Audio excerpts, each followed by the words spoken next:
Hello, everyone. Today, we're going to look at another game played by my student Mark. This is a 60-minute game. Again, as I said in the last video, if you're trying to get better at tournament chess, playing longer games is the way to go. Um, Especially if you actually take your time in the longer games. Because I know people who play an hour, a game with a 60-minute time control end up using less than 10 minutes.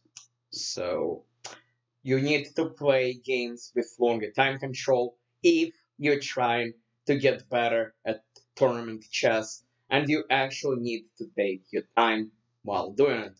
So let's take a look.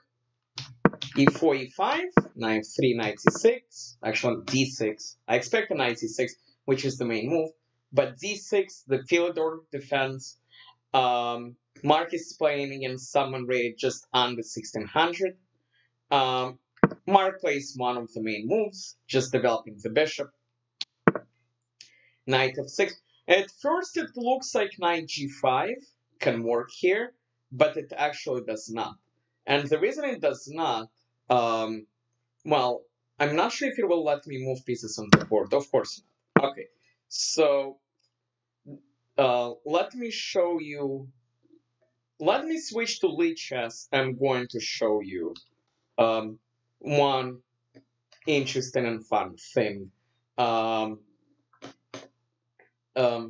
so if we go e4, e5, knight f3, knight c6, bishop c4, knight f6, white has an option of knight g5, which after d5, white takes. If black takes, this becomes the tried liver attack, where white sacrifices the knight, and all kinds of fun happens. Now, it looks like this is the same thing, but it's not. Let me show you the difference. The difference is after d6, bishop here, knight f6, knight g5, black can play d5. After white takes, black can kick the knight. And compared to the other line, there is no free knight here for white to take. So knight g5 here is not extremely exciting. So let's get back to the game. e4, e5, knight f3, d6, bishop c4, knight f6, and instead of knight g5, Mark simply develops, which makes sense. He defends the pawn, he has 3 pieces out. a6, a6 occasionally has dreams of playing here and then here. Occasionally. Mark deals with this directly. However, a3 is not the most adventurous move. White is ahead in development, and he can keep trying to take advantage of it by playing something like pawn z4. The logic of pawn z4 is if, well, A, it attacks this pawn, but B, after b5, it gives the bishop an option of dropping back and defending here, and this pawn is safe, and white is just ahead in development. But Mark plays a3, which is fine, maybe a little bit slow. b5, which is very adventurous. Mark drops all the way back. c6. Black's position is not terrible, but he has played 5 pawn moves out of 6, and he's nowhere near castling, which is a possible issue. Mark castles. Black realizes he needs to do something with his development, so he gets ready to castle. h3. So, h3 is fine. Mark has ideas of playing d4. Probably d4 right away would be quite good also, but Mark prepares it so that the bishop does not show up on this square. Okay, knight d7, rook e1. Again, he's preparing d4, and he's just developing. It's not the most adventurous way to play, but it's very solid and safe.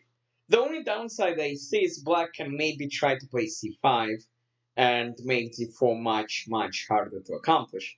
The downside, of course, is it gives up control over this square.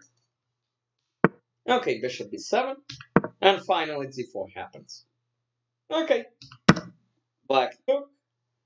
Taking is not the greatest move in the world because black gives up the center, and when Mark takes back, now he has a nice pawn, he has a very nice knight, and a lot of the time this knight actually wants to jump in here and after black castles and put a lot of pressure on the king. Queen c7, which is a chess move. I'm not entirely sure how useful it is, but it's not bad. It eventually, after black castles, he will connect the rooks. I don't think he'll be castling long because this pawn structure is not very exciting for long castling, but um, it's not a bad move. Okay, Mark develops a piece, puts the bishop on the same diagonal as the queen, and black plays knight e5, which is a reasonable move. This is a pretty good knight. And Mark just finishes his development. He moves his queen up, and his idea is to bring the rook to the middle. Black castles. And Mark takes his opportunity and plays knight f5. There also might be some pressure on this pawn at some point. There are two pieces attacking. This rook might come. And there also could be some ideas of kicking this knight by moving this bishop and playing this. I'm not entirely sure how impressed I am with bishop c8. I think the bishop did a reasonable job on b7. The bishop tries to get rid of the knight, obviously, but I'm not impressed. And Mark takes, which is reasonable, because now he has two bishops, which is a long-term advantage. This guy will hopefully have a bright future. And also he gets rid of the defender of the pawn, which means in the long run he might be able to attack it. Black takes, obviously. Now bishop g5, pinning the knight to the queen,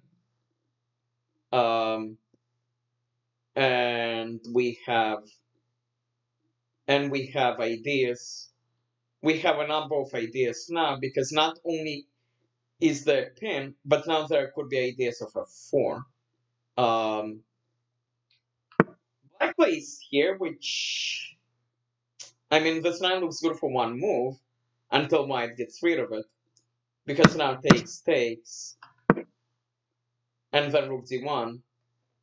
And the problem is this pawn is double attacked. If black tries to double defend, there is a very, by playing rook here, there is a very nice move pawn e5. Because the queen cannot take because of this rook, and the pawn cannot take because of this. And this move will also attack both the knight and the pawn. So if we slow down for a second and look at the position, we see why it's so important to use all your pieces. White has all his pieces in the game. Black, this rook is not playing. This bishop played for a little bit and went back. Also, pawn weaknesses. Always pay attention to pawn weaknesses. By the way, d5 doesn't work because e5 once again just wins the knight. So black tries this, which just loses a pawn because Mark takes the knight and takes. And white is completely winning. He's up a pawn. And not only is he up a pawn, but if you look at white pawns, These guys are all connected. These guys are all connected. Black pawns, these pawns are not good. Black avoids a queen trade, which makes sense. He also creates a threat. Every time your opponent moves, you need to ask yourself what's going on, and black has this point. Marco is an extremely nice move. A lot of people, when they see a threat, they play the first move, which stops the threat. But Mark's move does not only stop the threat, it improves his rook, and now there could be ideas of switching the rook over here, or maybe doubling up the rooks and pushing the pawn.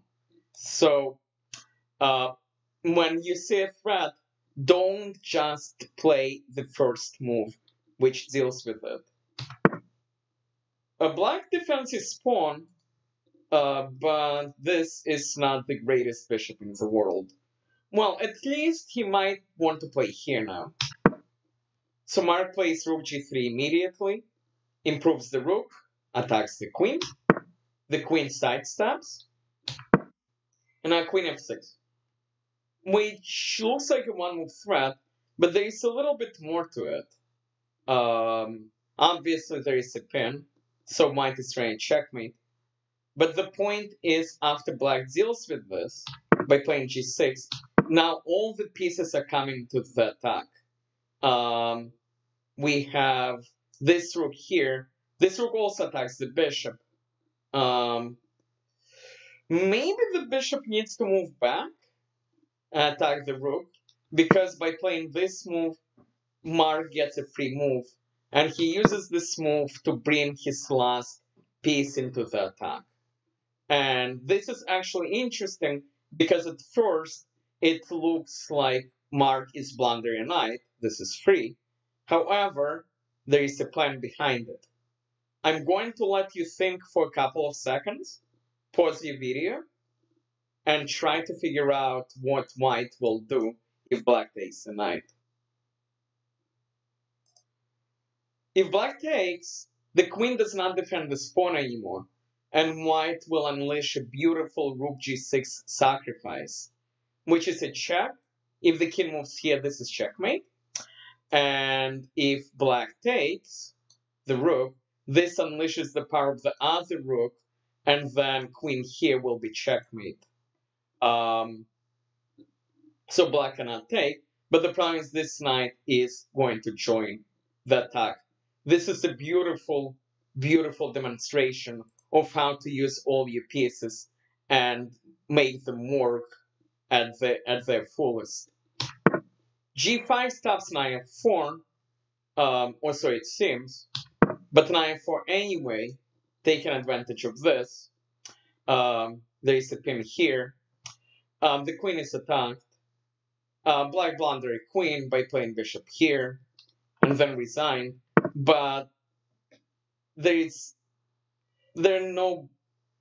other alternative is queen h4, and I will let you take your time and figure out what the winning move is for white if black plays queen h4. So the move is, again, it's a beautiful knight e6, threatening checkmate on g7 with the queen. And if black takes the knight, again, the rook plays chess, which means the queen can checkmate on the square. So a beautiful, beautiful attack, very instructive game.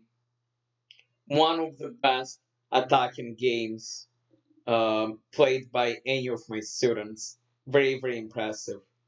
I hope you enjoyed this video, and more instructive analysis will come soon. Please like, please subscribe, please recommend it to your friends. Thank you.